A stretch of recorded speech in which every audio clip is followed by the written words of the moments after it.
Good evening and welcome to the Business Day. I'm Javon Keys. Starting off with some company news, Red Stripe has spent 2.2 billion Jamaican dollars to expand its cellar facility for beer production. The company says the upgrades will help it meet the demand for its beers and boost revenues. Red Stripe's managing director Louis Prata says the new tanks and upgrades to the facility have resulted in increased production. Our new fermenting and processing tanks have delivered a 34% increase in production volumes to fulfill our growth ambition in the domestic and export markets. But it's more than just an increase in capacity. He says the plant will also help Red Stripe meet its environmental and social governance targets. The cellar's expansion is taking us a step closer to realizing our sustainability targets. CERS is already allowing us to reduce the energy, water and chemical usage of the old horizontal tanks, ensuring that our operations have little to no negative impact on the environment. The project started in 2019. The 6 tanks, which were commissioned in November last year, can each hold up to 1.5 million bottles of beer. Meanwhile, Prime Minister Andrew Holness says Red Stripe's investment is a signal of confidence in the local economy. He says while many Jamaicans are feeling the effects of inflation and other economic concerns, things are improving. Great things are happening in the country. There is a lag effect. Companies will probably feel it before consumers. But the benefit will not just trickle down.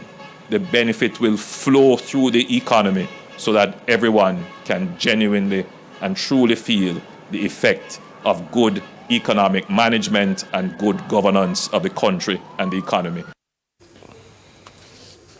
More company news now. Jamaica Producers Farms has made its first shipment of coconuts to North America.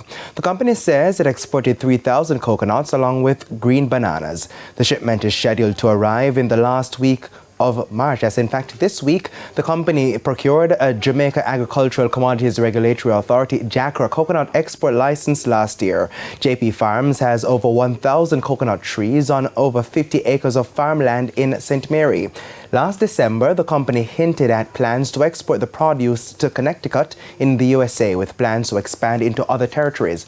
Opportunities in New York are also being explored. Traditionally, JP Farms has sold its coconuts to local bottling companies. JP Farms pineapple and coconut crop manager Tariq Kelly says the company is working on improving coconut fields to increase overall jelly production and the size and sweetness of the crop. And to the foreign exchange market now, the US dollar is being sold for an average $151.88. $111.36 is the going rate for the Canadian dollar.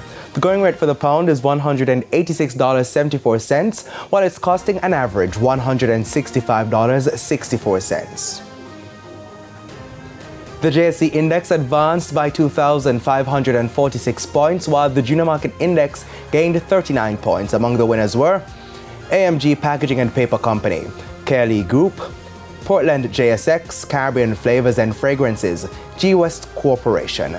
Now, the losers included Jamaica Public Service Company, JPS 7% shares, Mayberry Jamaican Equities, Paramount Trading Jamaica, Fosrich, and Lasco Financial Services.